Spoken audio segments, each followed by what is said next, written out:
I'm Al Pasquale. I do see a lot of familiar faces, but you didn't come here to listen to me. I'm very fortunate to have a great panel today. I've got real deal practitioners. I've got people who are delivering, again, technical solutions that are really, again, at the edge of what's possible, I think. And so we're going to talk a lot about Fraud Fusion or Fusion Centers, how you set them up, how you measure success, how you emulate some of what these folks are ultimately doing. So I'm going to start really quickly by introing the panel, and then we're going to get right into it. So the practitioners, starting on the right, we have Jonathan Shiflett and San Strom from PNC Bank. We have Andre Ferraz from Incognia and Jeremy Chen from DataVisor. I think if you want to know more about them, their bio, their likes, right? Happy to talk to you after the event. So let's get started. Level set. Maybe not everyone knows what a Fusion Center is, or maybe we have our own ideas. Jeremy, what's a Fusion Center? I'm the least qualified person to answer that question. That is the worst way to start that. Everyone here probably know more than me already. Okay. But anyway, I'll give you my take. Okay. I think it's a view towards how we can break down or remove the boundaries between our cyber team, our InfoSec team, and our fraud teams. Because our counterparts, the criminals, the fraudsters, they don't organize themselves along those lines, right? You don't have specialist fraudsters who only do credential stuffing. You don't have specialist fraudsters who only do ATO. So why do we want to organize our defense along those lines? So in my opinion, by removing the boundaries between these different teams, we can come up and develop better responses, better detection strategies, and more importantly, we can share the insights across the team so our strategies can continue to improve.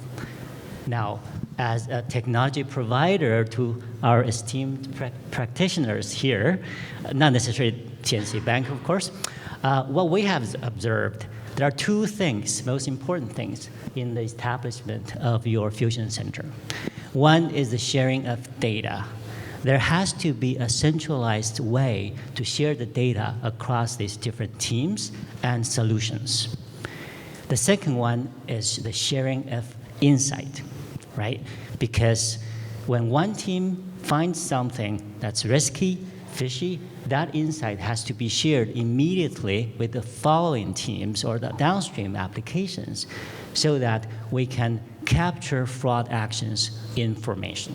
So what we want to develop and eventually get to the state is a streamlined process which optimizes efficiency, operational efficiency, and effectiveness.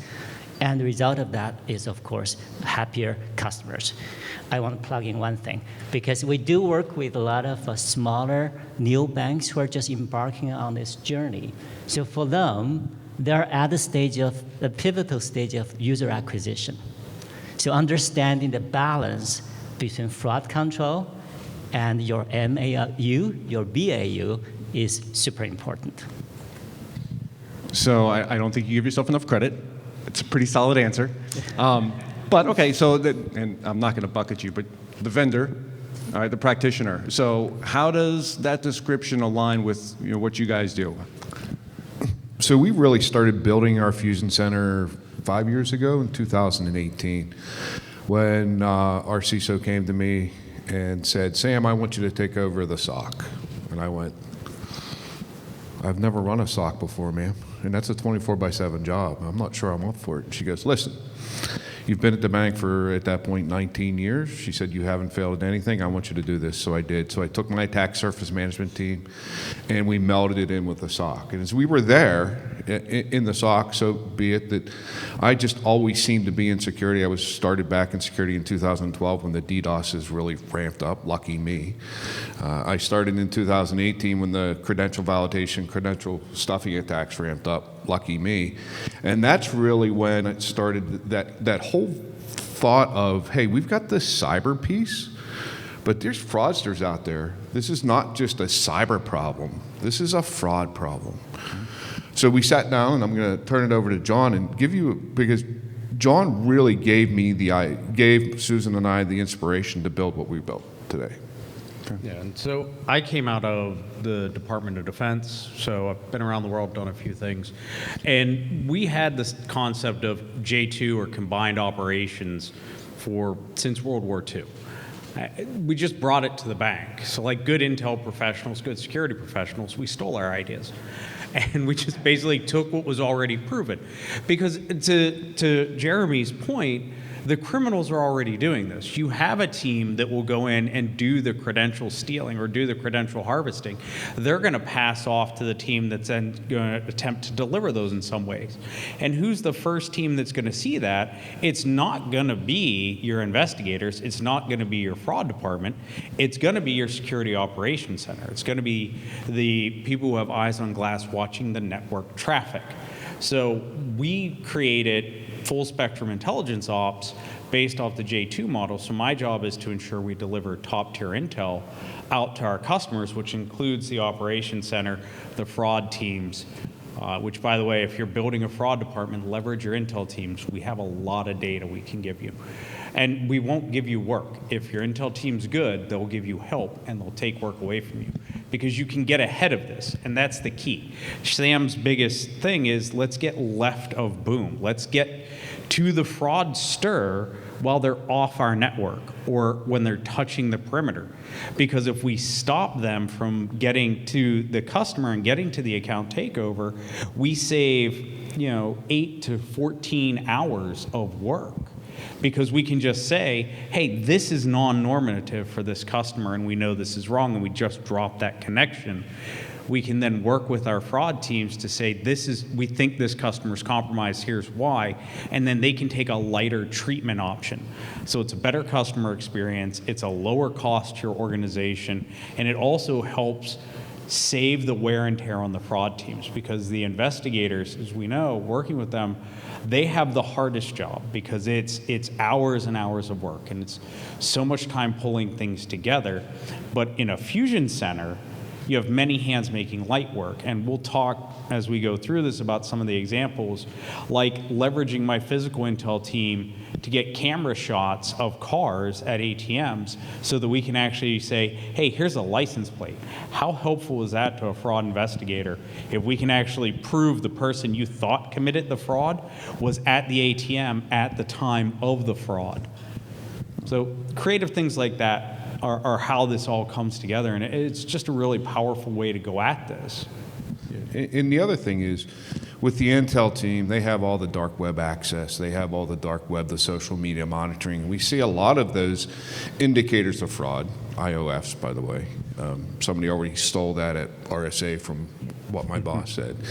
That we want to ingest those into our systems, right? We do a really good job of ingesting indicators of compromise from a cyber perspective, right? We all get feeds, we put them into our firewalls, we put them into our proxies, we block all of that. Indicators of fraud, we don't. If we, and you'll hear this, and we'll really get into the sharing piece a little bit later, and you've heard it, almost every session has mentioned sharing. Every single session. We do a really good job of sharing those IOCs. We don't do a really good job of sharing the IOFs. And quite frankly, there's not a consistent model in which we can, or a consistent format like a STIX format from an IOC perspective. We don't have a real good format to ingest indicators of fraud. And we can do it without sharing the PII data. We can say, hey, listen, I saw a high volume bin attack, and here's the bins that were attacked. We can then look at it and say, okay, are we under attack? No, we're not, but let's put blocks in case we do get that attack. So those are the types of things we can share without violating, the Bank Privacy Act, so on and so forth. So indicators of fraud, I love it.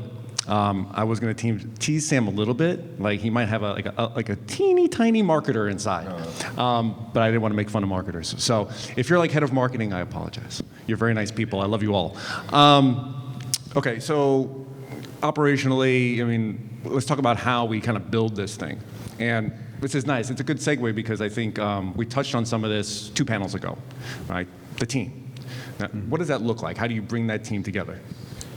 So I started my fraud fighting days 24 years ago. I was a member of those of you that are later in your careers, like me, Paul Ladansky, if you know him, and the Castle Cops back in the day. We were a volunteer organization taking down phishing sites, doing anti-malware analysis, so on and so forth. So I've always had that fraud and security bent throughout my career. So in 2018, again, when Susan Koski, who is our CISO, asked me to kind of take over the Security Operations Center, we started to really think about it from not just a SOC, a traditional SOC, eyes on glass. We started thinking about it as, how is this a career for people? Because a SOC is often seen like, apologies for anybody that runs a help desk, as a stepping stone, right? Hey, I'm in the SOC, I get entry-level job in the SOC, and then I move on. What we want to do is, we said we're building people's careers within the Global Security Fusion Center. I don't want you to ever leave me. Now, if you do, that's fine, and we have people that leave, and I take pride in that because we've taught them well, and other people come at them, and quite frankly, offer them things I can't offer them. I just lost, we've lost people to travel. We've lost people to, international travel. They're young. They want to travel. I get it. So we grow that career path for folks. Most of the leaders in the SOC and in my organization, a lot of them have grown from single contributors. I was a single contributor 24 years ago, and now I lead the Global Security Fusion Center. The path is there, and I often will speak. I do every month or so, I do a welcome to the Global Security Fusion Center. It's kind of a fun thing. I put up pictures of my kids, my dog. I think somebody mentioned their dog earlier. Pictures of my kids, my dogs, picture when I had a mullet back in high school. Just to prove to people I did have hair. But that's a really good, the humanizing comment that was made before, the hiring people that are curious. Now, everybody, write this down. My degree is in existential phenomenological psychology from Duquesne University in Pittsburgh. If you don't know who that is, think Sartre, Husserl, Heidegger, right? I had zero formal security training. But my first job I went in, it was for a support desk analyst. And we talked about computer games. I said, I never let a computer game beat me.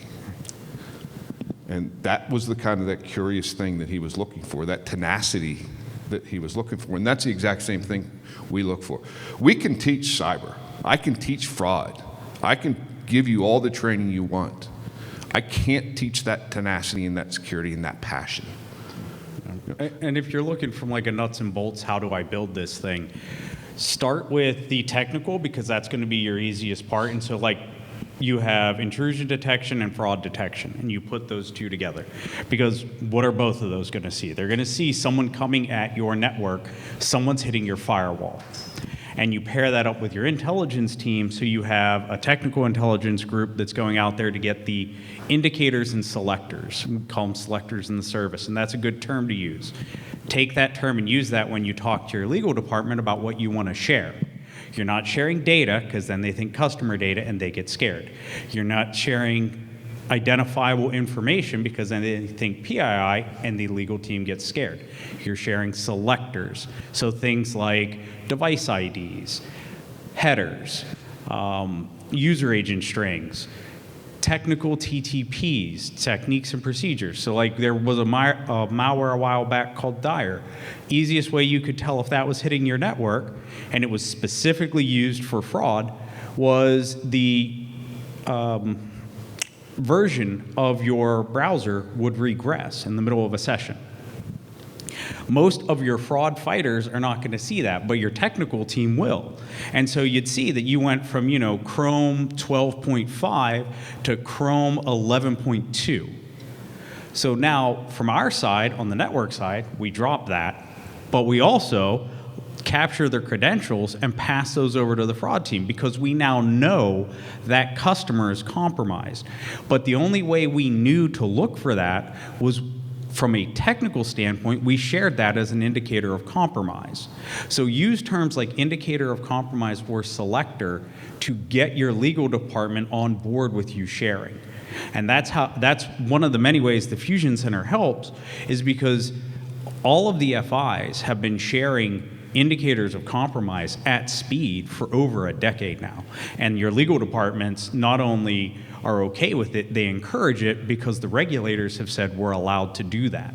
So you bring your fraud team into the Fusion Center, into the Operations Center, and you're not sharing fraud data, you're just sharing selectors. And suddenly your legal team becomes a lot more amenable to letting you do that. And then you can get, the more we can share at speed with each other, the better we can get ahead of these problems. And we'll see things like when we stood up and at a place called the NCFTA, which is a great place to share, National Cyber Forensic and Training Alliance.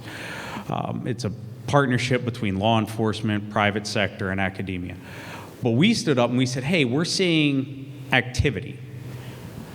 And 6 other peers stood up and they were like, hey, turns out we were seeing that too. And then one of them said, oh, we saw that 6 months ago, and here's the rule we put in place that killed it. And that's the part where we need to get better, is sharing not just what we're seeing, see something, say something, but also sharing technical information. That's what you want to share. Not, I don't need you to tell me how many customers you had compromised or how much loss you had.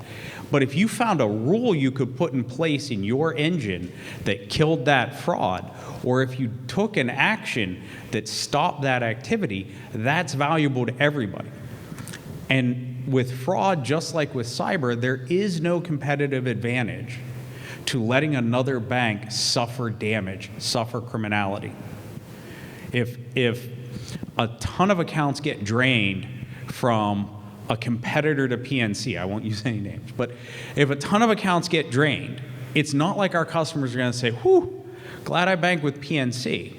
No, we'll see a run on the banks. We'll see stuff that makes the last month look like a cakewalk. And so we have to get on board with sharing this information, and working with your technical teams is a great way to accelerate that. It's a force multiplier because we've been doing it. We've been doing it for a decade.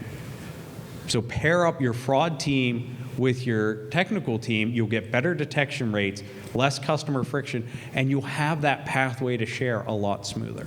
So we spoke about how we grow. I'll speak a little bit of how we grew the Fusion Center. So 2018, I was asked to take over the SOC. I already had the attack surface management team, which was vulnerability scanning, vulnerability management, and hardening team, which kind of protects that, right? That's key to what we're doing also, because we don't want our systems to be susceptible to attack, be it a fraud attack or a cyber attack. We then in 2020 brought in the proxy teams and the firewall teams, right, to further defend that perimeter. One of the better things that we have ever done is block any uncategorized sites from PNC. That stops a lot of the compromises that are out there. We then in 2021 brought in the physical security command center. So these are the folks that are 24/7, eyes on glass, watching our branches, taking the phone calls. You walk up to a branch, there's an 800 number that comes to our team. So they take those phone calls each and every day. They work very closely with John's physical security team. And then we brought in November of 2021, we brought the fraud detection and remediation team in. So we had it all there. It took us about 6 months under the direction of Susan Koski, again, my CISO. Got to give her a shout out. She's awesome. To really, and she empowered us. She empowered John and my other leaders. She said, guys, you take it. You take it and come to me. She said, don't come to me and tell me you need $10 million to build this, and we don't. I drive my directs nuts and my management team nuts because I don't like to spend money. I always say we work for a bank. Banks like to make money, not spend money. They're kind of like casinos, right? But what we want to do is maximize our tools' capabilities while minimizing our tool footprint. So I'd rather have 5 tools maximized at 90% than 50 tools at 5%. 100%. And it's a good setup, right? So we talked about what it is, how we stand it up, what it looks like, even some of the data. So let's go down that path a little bit more. What other kinds of data and insights do you think are critical for a fusion center that we haven't covered so far? Okay, cool. Well, over these last 2 days, we have been discussing a lot of fraud attacks, right? Like bot attacks and credential stuffing, SIM swapping, ATOs, stolen identities, synthetic identities, all that stuff. The reality is that if you're leveraging the right types of data, that's fairly easy to fight. So I would say here that there are 3 that I consider very relevant. The first one being device data. Talk a lot about device fingerprinting, device IDs, et cetera. But one thing to keep an eye on is how stable are these IDs, right? Because one, the operating systems have been making it harder, right? The browser players have been making it harder to fingerprint devices, so it has becoming more challenging to create a stable device for this. So for example, if your device ID is not resilient enough to recognize when someone resets their phone, right? Well, it's probably not a very good thing because like we know on the dark web, for example, the value of a bank account, either an account that was taken over or an account that was created with fake ID information. It's totally worth for the fraudster to take the time to go through like resetting their device, for example, or reconfiguring their device to make it look different. So they would do it. If it's worth it, they would do it. And in many cases, they would even buy multiple devices, use multiple devices, or even have teams working with them and working with multiple devices. So you really need to ask those questions like, okay, how resilient is that? How can someone break it? And in case they don't have a good response, you maybe should reconsider who you're working with. So device would be the Shameless plug. Veiled, but shameless. And that device data is so key to what we do, right? Yeah. So the device data is ingested into our rules, right? My team works the alerts off those rules. The more the rules we work, the better the models become, and the better the overall system becomes, right? Because we've got to work the alerts to feed the models where the data is. Yep. Where the data is going. Exactly, and as you said, like it's better to have like 5 tools at 90% than 50 at 5%. So I totally agree with that. So yeah, device would be number 1. Second would be around network data. So in many cases, I see many companies struggling with like still doing simple stuff like detecting proxies and VPNs.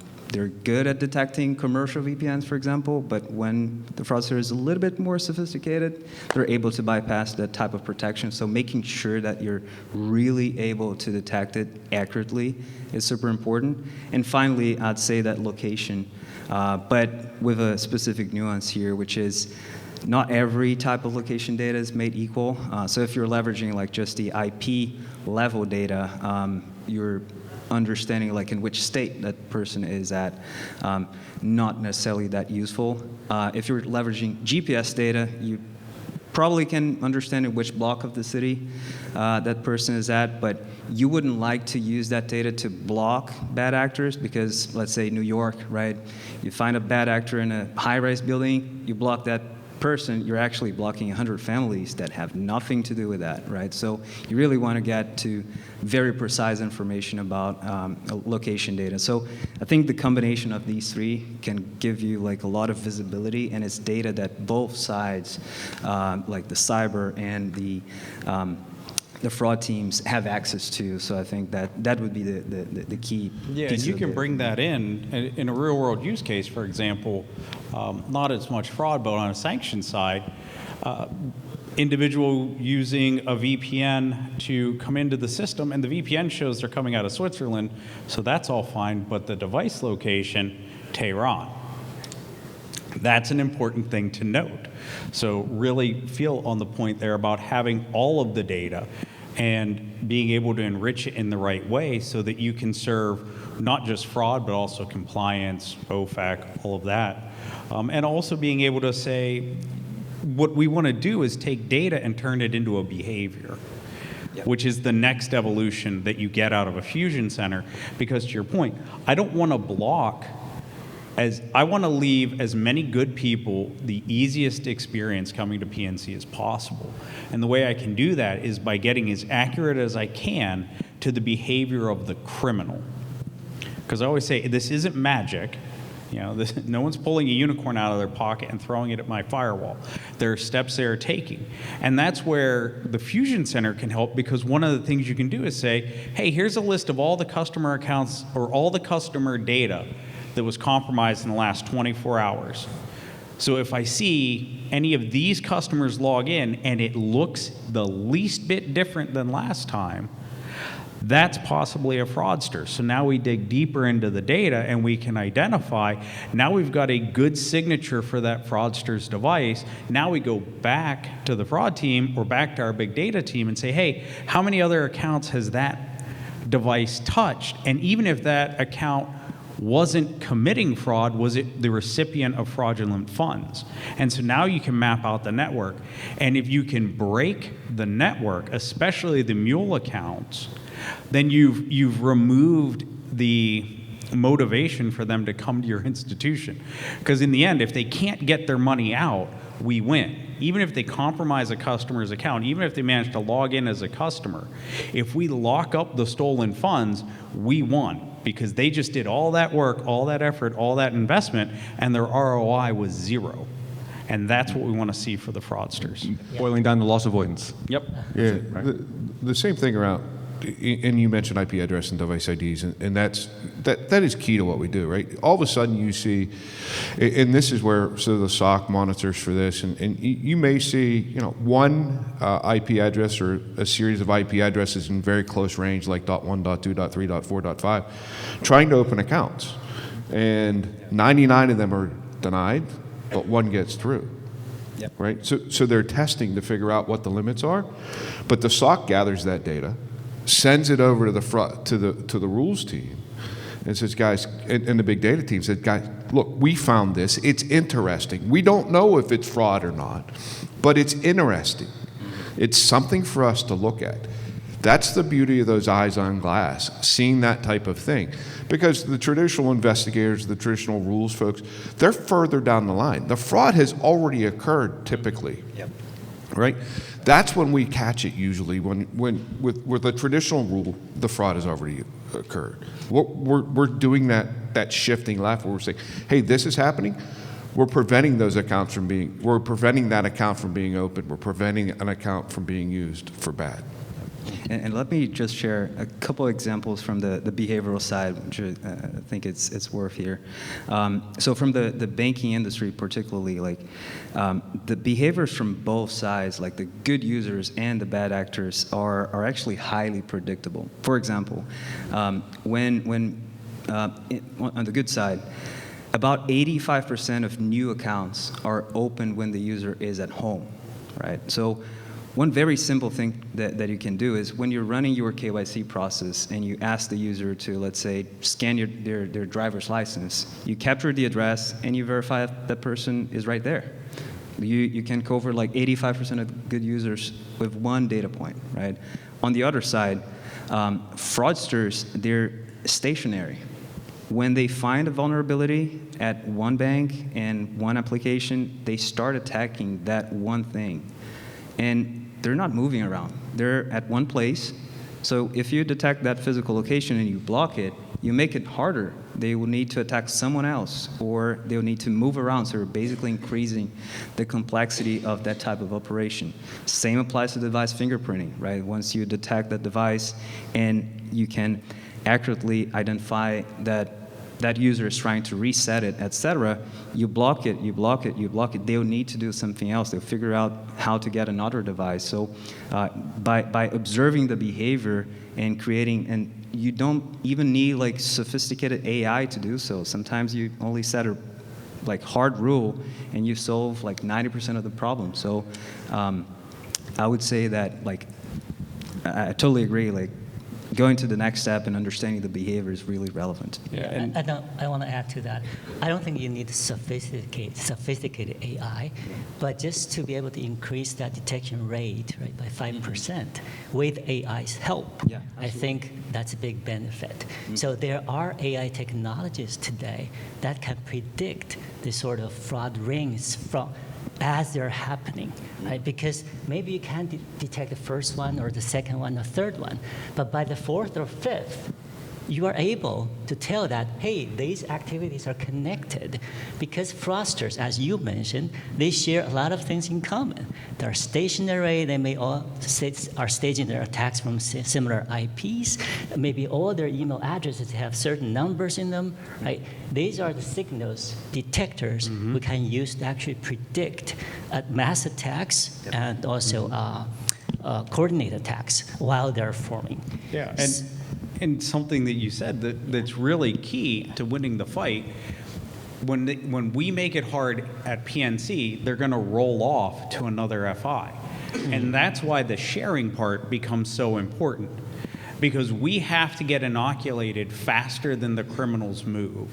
And so if I can pass the behavioral data, I can Right. pass the technical selectors to my peers. Now when that fraudster goes to roll off, they're hitting a brick wall everywhere they go. Now they have to go back and actually figure out a new way to do this. And that achieves a much longer disruption in the activity than just doing the point blocking or just getting them stopped at my organization. So really, the information sharing is becoming more and more critical in what we're doing, especially because right now, to your point, we're kind of still at the just don't be the slowest gazelle in the herd. Because it's still Yeah. easy for them to get in here because we're still not talking to each other fast enough. I mean, you made a great point earlier. It's about thresholds, right? So, I mean, I worked a lot of cases when I actually had a real job, and you know, you always had that. It was like the $50,000 threshold, right? If you want a case being picked up by Secret Service and not the locals, you had to break the threshold. And I mean, that's tough. It's a lot of work. That's what your investigators are trying to do with help from the analysts. And you know, maybe you hit it, maybe you don't. But otherwise, you have millions of dollars of cases that are never going to get prosecuted. Meanwhile, you know that your peers undoubtedly are being affected by the same rings. You know, if that data is not being shared, then you know those losses are never going to get addressed. So it's a clear opportunity. There is ROI in sharing. We're just not tapping into it. Yep. Right. Yeah, and also the sharing of these features across banks and financial institutions. I think that's a very important part, because you can share the PII data, of course, but you can share what's the signals, right? Because ATO, no matter how they do it, no matter where they do it, the signals are basically the same. Well, and we are working, so, you know, I'm going to do the shameless plug for FSI, SEC, and NCFTA, because we are working through them to actually get to where we can share PII. We are driving to do an industry-wide change where we actually work with our regulators to say the only way we really are going to be able to more effectively stop the bleeding from American consumers is to be allowed to pass known bad criminal PII. We have to be able to get there, and we have to find a way to be able to do this that's secure, that's safe, that's fair, that doesn't violate the law. Part of that means working with regulators, and that's where coming together in these groups that exist, like the FSI, SEC, the FIBIC, the FISIC, and going to the regulators, not in opposition, but saying, hey, you don't want crime to happen, we don't want crime to happen. Help us out. Let's come up with some sensible regulation that protects consumers, but also allows us to do our job and stop this, is going to be a game changer, and I think we're getting there. So there's been a lot of talk of regulation and legal, and I had some good questions. I'm trying to avoid jokes about regulators and legal, right? That's just not a good look for me. We're not No, going you're there. not going to do that. But we have about another hour of talk track here and 5 minutes left. So I do want to shift over to the questions, if that's all right. So I think we did talk about number 2, but just to get maybe a little bit more clarity, who typically sponsors the Fusion Center initiative, you know, given all the stakeholders across the org? So- who's the right one? With us, it was our CISO, Okay. Susan Koski, and it went up to her boss, Debbie Guile, and ultimately Bill Demchek, who's our CEO. Bill regularly comes and he'll just pop in on the floor. We are largely back in the office. I know we're an outlier there. I'm in the office 5 days a week. We moved our primary fusion center into downtown Pittsburgh. We do have satellites in Birmingham, Cleveland, and then I have another resilient site in Pittsburgh where we'll start moving folks back there. It's under construction right now. But it was sponsored by Susan. It was her idea. It was really because she had the fraud investigations at one point. That's since moved on, and she had physical. So she said, "Hey, let's build this. I think we can do it." And it was largely off the inspiration of what we were building. John and I were building within the Intel team with the fraud, the physical, the tactical, and strategic. And what you can do is leverage your intelligence team to go out and start talking to these other stakeholders. Have your intel team start supporting some fraud operations, get some wins, and then one of the good things Intel does is we talk to people. I mean, that was my primary job in Iraq and Afghanistan, was talking to people. Whether it's getting a terrorist to work for the United States government or it's getting a CEO to see the value of a fusion center, I'm going to be able to achieve that mission. Just let me go do it.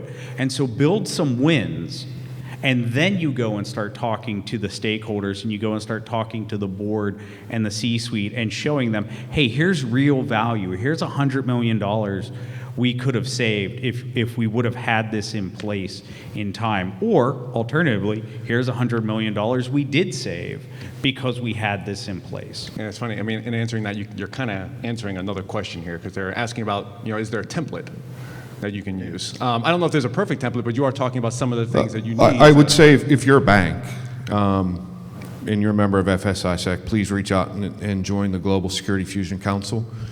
We are building it's right in the final stages of a white paper around building a fusion center. And there are many organizations, large and small FIs, that are involved in that initiative. We are one of the founding members of the Global Security Fusion Center, or the Fusion Center Council. Sorry, I say that so often, I can't get it out of my brain. But please, if you're a member of FSISAC, reach out to your representative and get added to the Fusion Center Council. A lot of great information. We meet monthly. We had an in-person meeting at the last summit. It was really, really good stuff. Yeah, and that can get us the answer to Rajat's question. FSISAC, Financial Services Information Sharing and Analysis Center, and NCFTA, National Cyber Forensic and Training Alliance. Those are two consortiums, two groups out there for information sharing that are in existence. They're robust, they know how to do it, and they'll help you do it. Yeah, like NCFTA has it's called the siphon list. It has BEC feeds, it has mule account feeds all the time, right? It's just a feed that's out there, and we use it. We consume that data, validate we don't have those mule accounts, right? And we'll have people reach out directly to us. Hey, can we have a conversation about this account? It's great Collaboration. Collaboration, yeah. The sharing is just fabulous. We've really started to ramp it up. We started a fraud intel list within the FSISAC distribution list, and it's really, over the past 6 months, Jonathan and I were just talking about it on our way down here, that we've seen that sharing ramp up each and every day. It's really exciting. So if you're a financial institution, please become involved with FSISAC. NCFTA folks are allowed to become involved there. Yeah, too. and then for the question from Prasad about tools or patterns for gaps, between whether it's a fraud incident or a security incident, I would say you got to get out of that mentality if you're going to have a fusion center, because fraud is a security concern. And so that's really where you got to make friends and start building camaraderie between your security teams and your traditional fraud teams to show how you're all going to work together, because an incident's an incident, and it doesn't really differentiate between like security or fraud as much as between network and threat. And So that would be the key difference. Yeah, I was remiss So Susan, about 3 years ago, said, Sam, I want you to create a security services incident management team. Because for a while in my career, I ran the technical incident management team. So I have a team of folks that are dedicated to managing security services incidents. We call them SSIM, but they're managing incidents, be it fraud, physical, or cyber, right? The SOC traditional IR, if it becomes, like I like to say, bigger than a bread box, then we pull in the SSIM team. We have third-party compromise processes. We have vendor compromise processes. You know, if it's a big fraud event, absolutely, they get involved, and they're the ones that are responsible for pulling in all the right stakeholders. We treat these events just like a P1 or a priority 1 incident, right? A technical incident. What happens? Everybody gets on the phone. Everybody starts talking, you pull in the right people, and you fix the problem. That's the exact same way, be it a cyber incident, a fraud incident, or a physical incident. Physical can be, you know, a branch, issue at a branch, it could be an issue at a building, it could be a water leak, whatever. So we manage all of that. So we are over time, but you can tell the quality of the content because no one left, and no one's been staring at their watches. So thank you. That's spectacular. No, really. I mean, usually you got to work real hard to get folks, you know, who know to share. And I think the insights today have been invaluable. So I really do appreciate the time and effort you've all put into this. This has been great. So thank you very much. So with that, we have. Real quick, we got indicators of fraud. You know, we have selectors. We have fraud as security, right? These guys obviously, you know a lot about their respective domains.